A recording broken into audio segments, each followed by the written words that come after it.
ちはいつもご視聴ありがとうございます。先週6月にしては珍しく台風が参りまして、水がめっちゃ出たんですよね。これぐらい。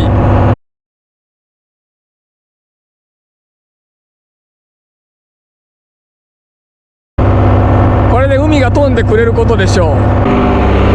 9月に来てもらいたいですね。毎年9月が高水温で酸欠になるんで、昔はね9月に来てたんですけど、近年もう台風が来なくなりましたから海水温も下がりません。9月にチヌの組合買い取りが終わったんで、できるだけチヌ以外を狙って頑張っていきたいと思います。今潮目に沿ってモンゴウイカが数匹死んでました。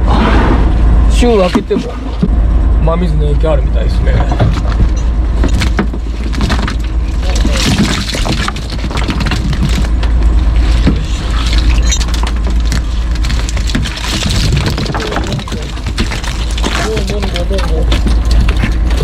こっちもおるし、アリカもおるし。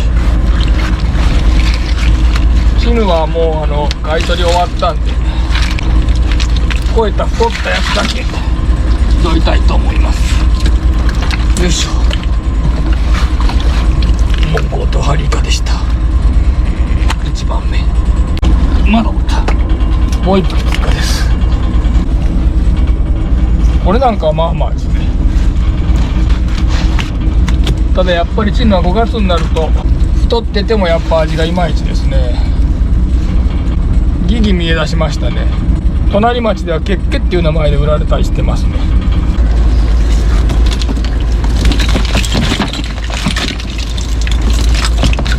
おハリかあんまりお背巻きナイス。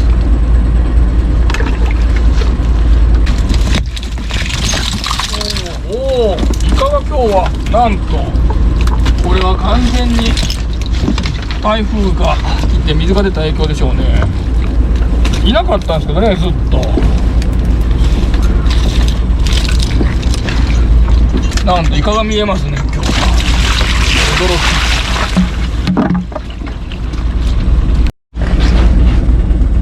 き。でかい。食い応えありそうです。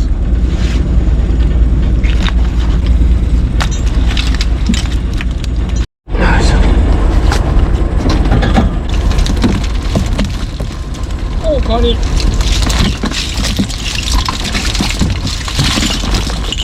カニヒラメ。なんと入るもんが変わった。こんな人が漕いでるんですけどね。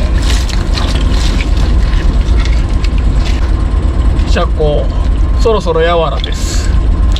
脱皮始める頃ですね。今のは大丈夫。完全に入るもんが変わりました。あ、でも落ちた。かけた。今カニが見えたような気が。ちっちゃいか。ちっちゃいな。モンゴウ1でした。入るもん変わりましたね。ちょっと潮が流れが変わったんで、ヒラメとカニが拾えるの何匹かいたはずです。これとこれもいけるな。これはちょっとちっちゃそうなんですね。よいしょ。モンゴウまだ入るんですね。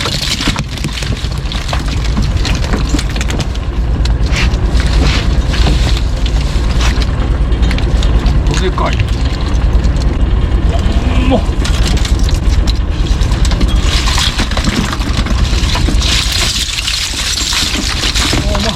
モンゴウ入るんじゃない。なんと移動しようかなと思ったんですけど、モンゴウがいるんでここで辛抱でしょうかね。カニはもう、あ、でもこれは1番5かな。カニはなんとなく、カニはもう多くが1番5離したんで2番5だと思うんですけど、でも多分これは1番5ですね。大きさが2番5にしたら大きすぎる。多分1番でしょうね。水が来たんでかわしました。もっともっとかわしていきたいと思います。取ってるもの死んじゃう。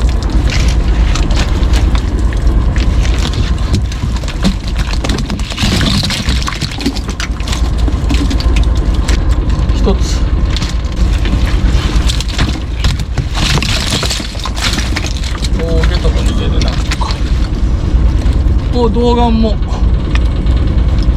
えてくれればいいんですけどね。大車庫今日2名がおらんと思ってたんですけど、本命多分朝方になったら入るんじゃないかなと思いますけどね。仕様変わってたらまた。では水来たんで完全にちょっともう違う方へかわしていきたいと思います。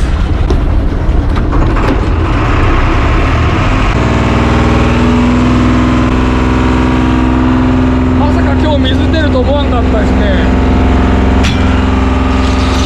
もう台風って何日も経ってるんで、今日もまたシャリやってしまいました。でももうだいぶ抜けた後です。あ、でも入りはいい。こっちはあんまり食らってなかったんですよね。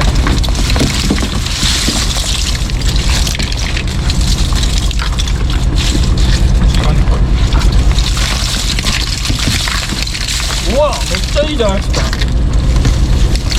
まあそういう時間なんでしょう。こんな童顔がいないところに童顔まで2匹も。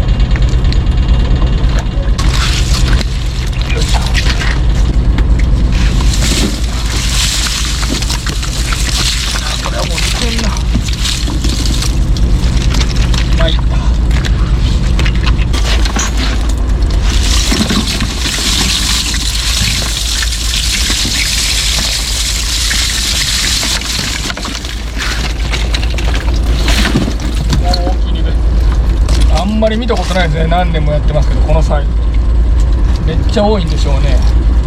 数年後にめちゃくちゃ多くなってくれりゃいいですけど。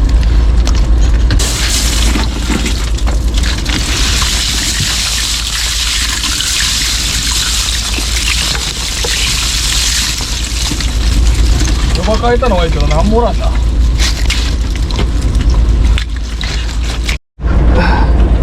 アルプなんですけど、船止まりました。なんかおるのか、大してこいてないけど。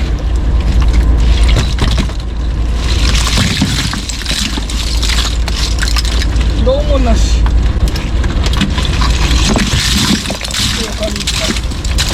お金2枚ないしないです。せいで車庫が飛んじゃって、シャックルがちょっと直さんといけんのですけど、直るかな。これ道具を取り込むのが大変なんですよね。ちょっとめっちゃでかい玉木貝のピンクかと思ったんですけど、なんか感触が違う。これはもう感触が違います。いいだっこ行かしてあげましょう。卵持ってるんで。貝殻欲しかったですけどね。シャックル飛んだんじゃなくてワイヤー切れたっぽいですね。ぽいというか切れました。まあなんとかするしかないですね。こっからチェーンで取りましょうか。一応直したんですが、うまいことできんかったんで、ちょっと仕事できるかどうか微妙ですね。まあでも一応やってみます。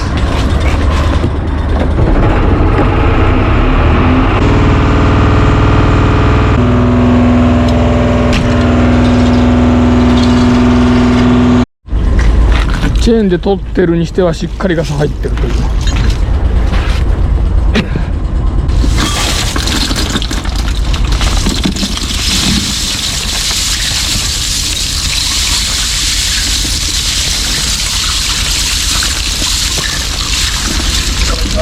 見えない。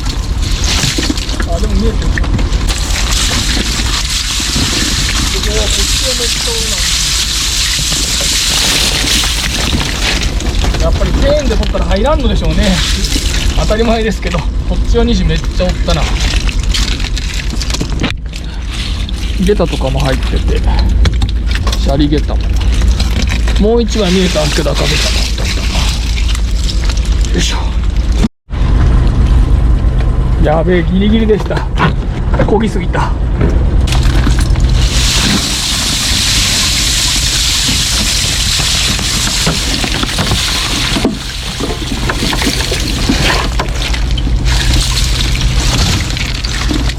珍しいじゃないですか。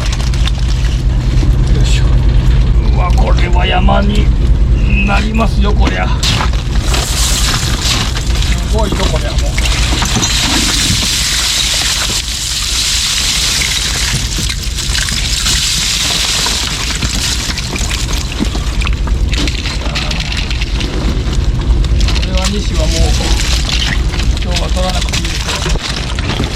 ルカもいっぱいいると思います。ただ夜のが大変そう。皆さんのご愛顧のおかげでですね、今年赤西がなんと値段がいいんですよね。よいしょ。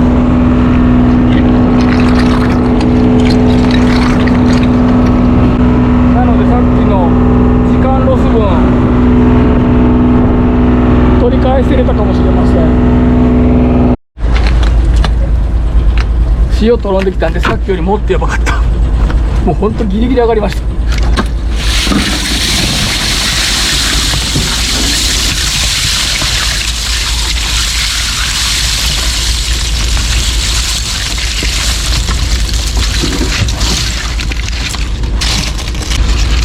今日5つ目です。ハリイカ。今日はイカいますね。なんと上がらんかと思います。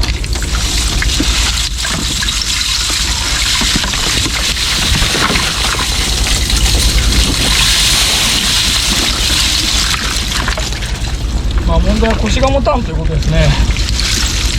ではこれで潮がかわしましたんで、もう下り潮じゃなく上り潮になったんで、酔いの口にいたところに帰りたいと思います。もう川から出た水はそこにはもう来ないと思います。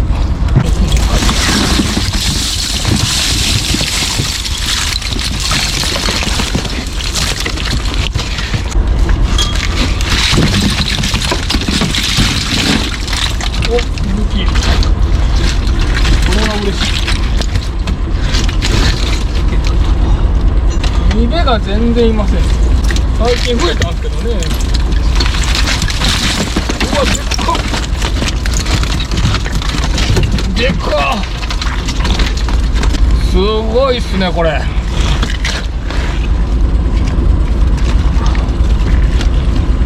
身が硬くてね、ちょっとね、あんまり美味しくないんですよね。まあでも嬉しいです。どでか。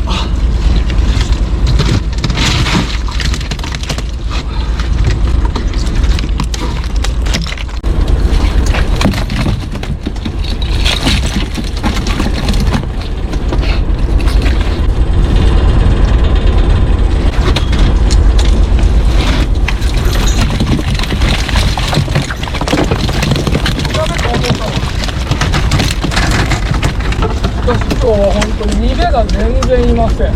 最近めちゃくちゃ増えたんですよね、ニベ。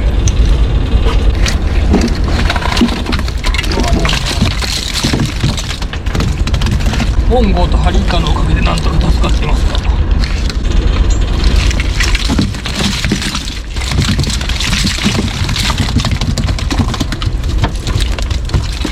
お、やっとニベが。今日5本目ぐらいのニベですね。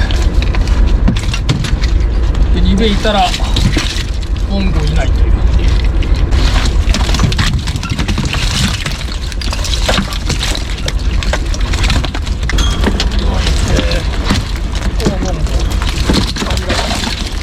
カメ、モンゴー、あとはドロップ。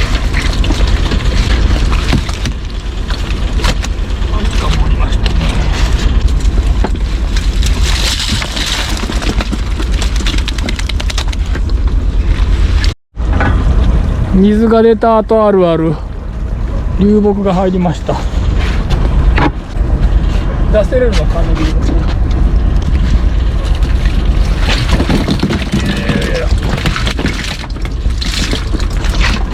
わりかし簡単に出せる。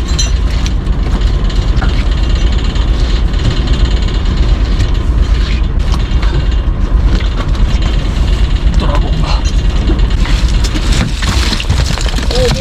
すごいモンゴー。あ、しかもしくじとか数年ぶり見たな。おるんすね、まだこれ。しくじ拾ってみようか。よ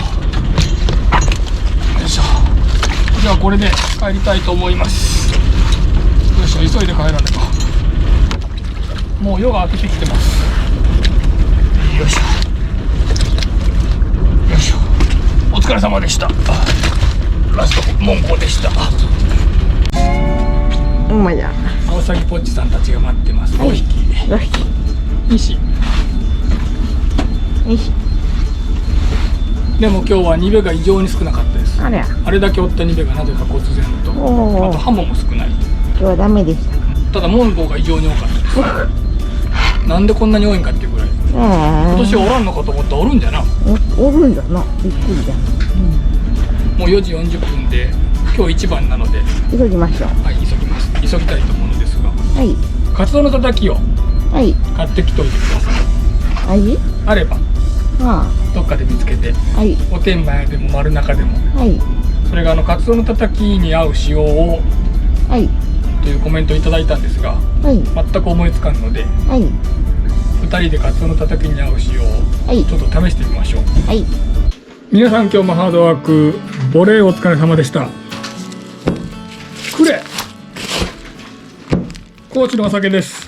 高知の方がおすすめしてくださいました。でたまたまなんですけど、本当に偶然なんですけど、高知のお酒をおすすめしてくださったちょっと前に、カツオのたたきに合う塩は何だと思いますかというコメントをいただいて、たまたまですが高知のお酒とカツオのたたきが一緒の日になりました。本当に偶然です。純米吟醸240年の歴史を持つ蔵元四万十川の水で仕込んだ呉日本酒、アルコール分17度、米国産。この米国産っていうのをできれば何の米かを書いといていただきたいですよね。このお米はこんな味がするのかということを知りたいんで。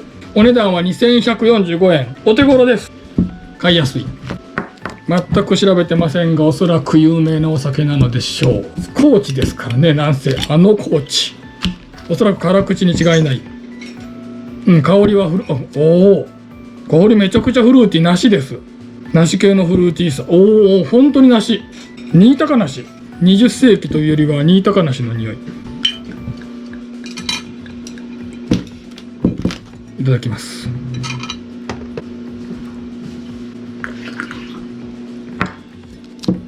びっくりするぐらいうまい。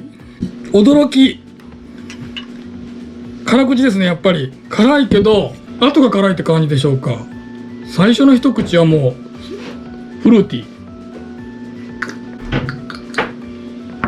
あまり日本酒をそんなにたくさん飲んだわけじゃないですけど、自分の飲んだ中でもうかなりトップクラスに美味しい。広島のお酒の綺麗が自分は純米酒好きなんですけど、5分ぐらいまだちょっと違った感じの美味しさですけど、綺麗はもうすっきり辛口で、米の香りが純米酒だったんですごいありましたが、これはですねフルーティー。まずで結構お米の香りとか味もします。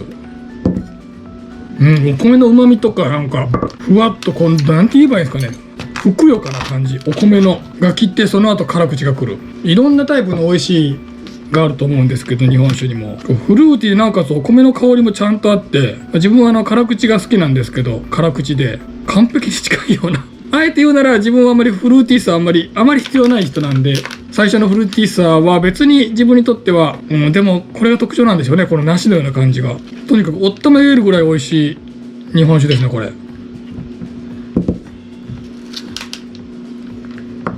欲を言うならもうちょっと辛口であってほしかったですね。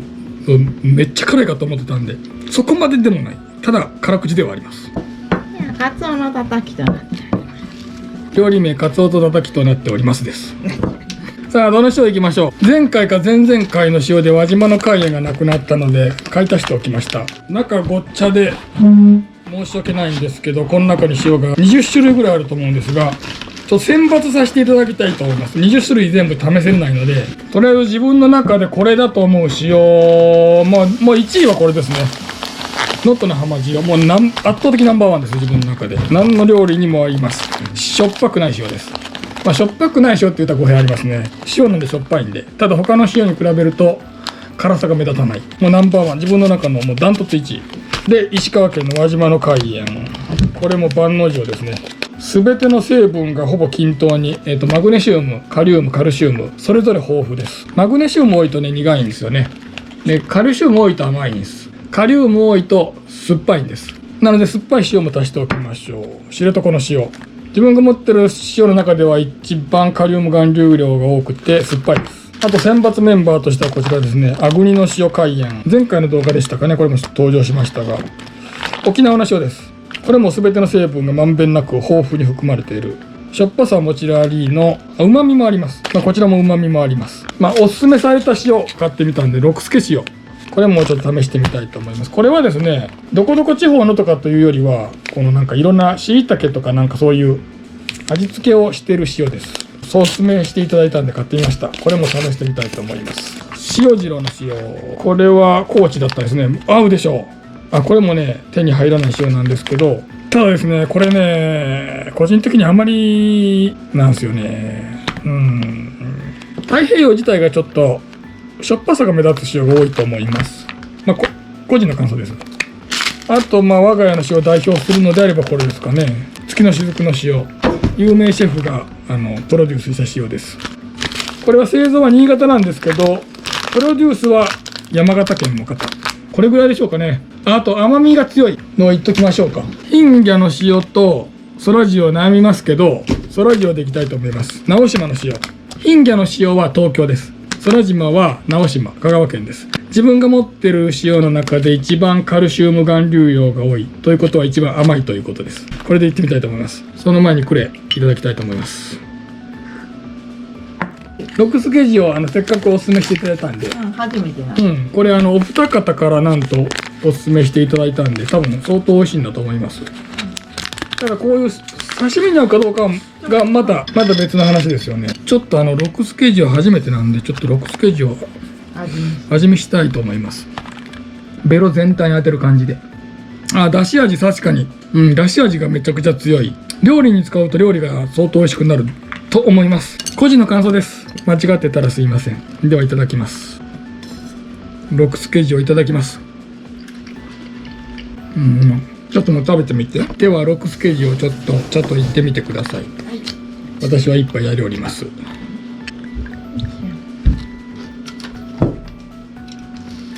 ではいただきます。いや、高知&高知やっぱうめえな。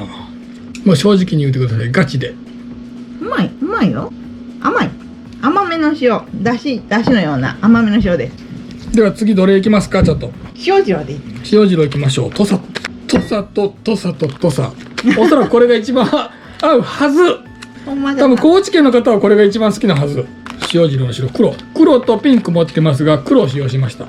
黒の方がねちょっと値段高いんですよね。そうなんよ。いただきます。合う。めちゃくちゃ合う。個人の感想として聞いていただきたいのですが、六助塩はやっぱりいろんな昆布とか椎茸が多分入ってると思うんですけど、そういう出汁の味がすごい強いんで、料理の決め手に使う塩では抜群だと思いますけど、素材の味を生かす塩ではないと思います。逆にうまみを足しとるもんね。そう、うまみを足してる分だけこっちの味がそっちの味に変わっちゃってもったいない気が個人的には思います。明らかに自分の中でですけど、塩次郎の他ももうカツオの味がちゃんと分かります。いってみてください。はい。確かにうまい。さっきと比べて。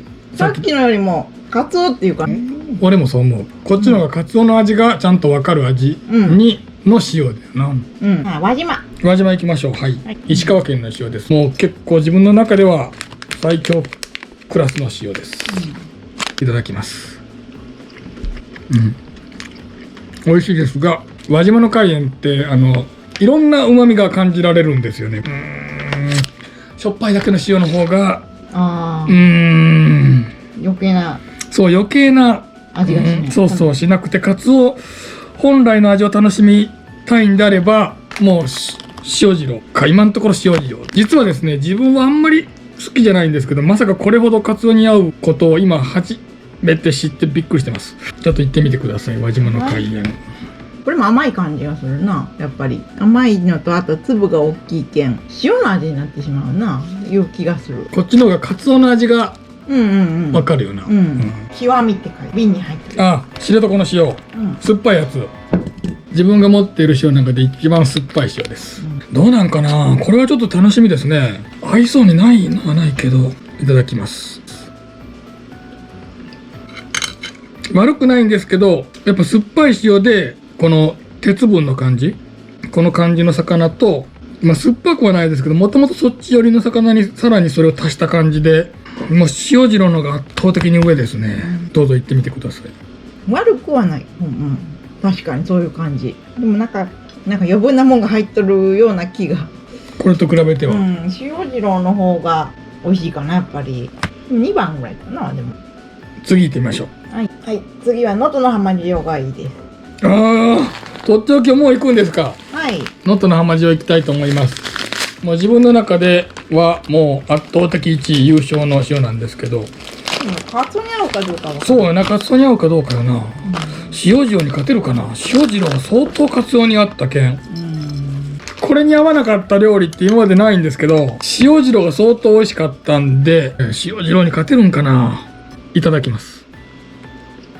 まああくまで個人的な感想ですが、やっぱり何にでも合う。ちゃんとカツオの味もするし、塩を足してその旨味をさらに引き出してる感じもあるし、ただこれはもう一度塩汁を食べてみないとちょっと判断つかない感じ。でもちょい塩汁ですかね。塩汁は旨味がそんなに感じられないんですけど、能登の浜塩は旨味があるんですよね。旨味がない分カツオの味がするのは塩汁です、自分の中では。いや、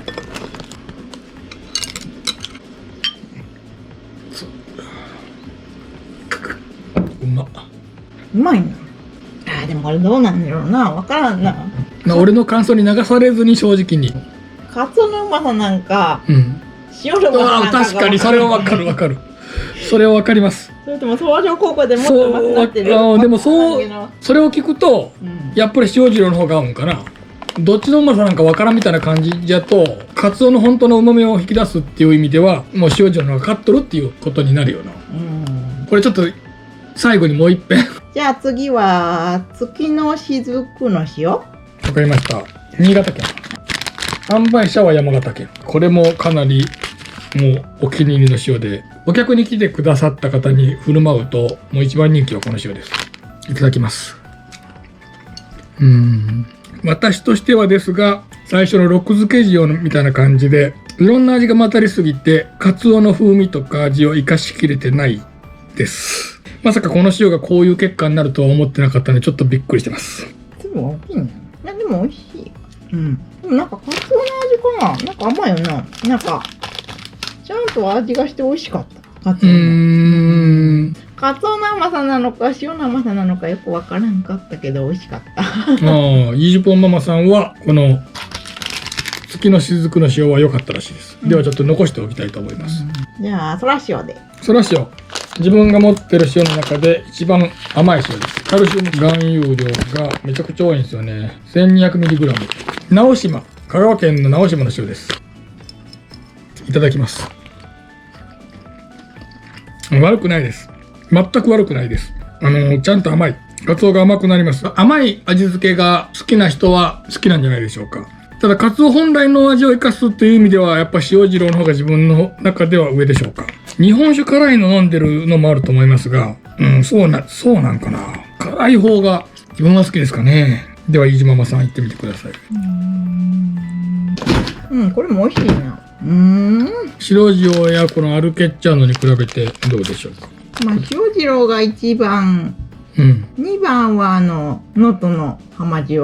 能登の浜塩。今食べたそら塩とその月の雫が5分くらい。ほら能登の浜塩残すべきなんじゃな。ここはほんなら。なるほど。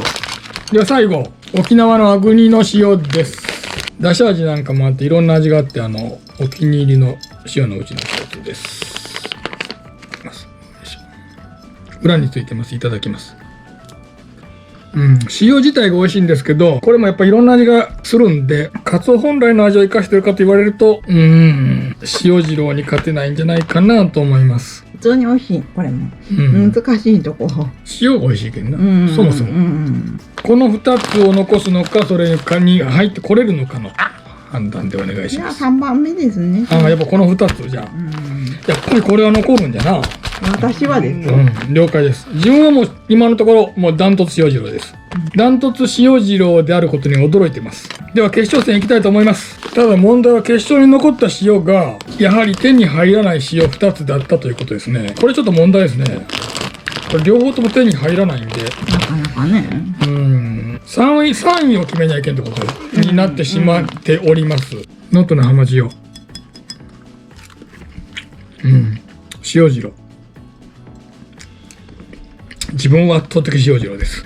カツオの味がちゃんと他の味を足さない感じでカツオ本来の味を生かすんなら塩汁ですね。自分は。塩汁？ああ、なるほどな。どっちも美味しいけど、個人的なのとか。イジポンママさんは能登の浜塩だったそうです。もう一個の塩汁の方は、確かにカツオの味がめっちゃするんじゃけど、カツオのなんかえぐみというか匂いまで感じた気がするけんね。それがいいことなのかどうなのかと思ったら、なるほど。能登の浜塩はそれを消してくれると、ある程度。でもそれはわかる気がする。あとつけすぎたらしょっぱいなと。つけすぎたら塩汁はちょびっとでいい。塩汁は本当確かにしょっぱい塩なんですよね。そもそも高知県の方の塩自体が基本しょっぱいんですよね。全体的に高知県のどこの製造所の塩を買っても大体しょっぱいんですよね。ということでしたが、自分は1位が塩汁、イジポンママさんは能登の浜塩が1位でした。ただ両方とも手に入らない塩なんで3位を決めないと意味がありませんので3位を決めたいと思います。俺はそら塩、白塩の塩と全く真逆でしょっぱい塩、甘い塩なんですけど、他の味があんまりカツオの風味とか味を邪魔してない感じがしました。自分はこれが3位ですが、これもあんまりちょっと手に入らないかもしれませんけど、でも手に入ります。なんとか。飯島さんはこの2つで悩んでます。沖縄あぐりの塩とアルケッチャーノ。月の雫かな。こちらだそうです。でも結構どっちでも手に入りやすい歌はそのあぐりの天日干しかなと思う。ネットで買えるもんな、すぐに。結構売っとったりするしな。こっちもでもなんとか手に入るんかギリでしょうか。飯島ママさんの3位はこちらでした。今回もご視聴ありがとうございました。驚くべきはこのクレとカツオのたたきの合い具合。これ専用に作ったんじゃないかっていうぐらい高知の人は幸せですね。これ飲めて新鮮なこれを食えるなんて。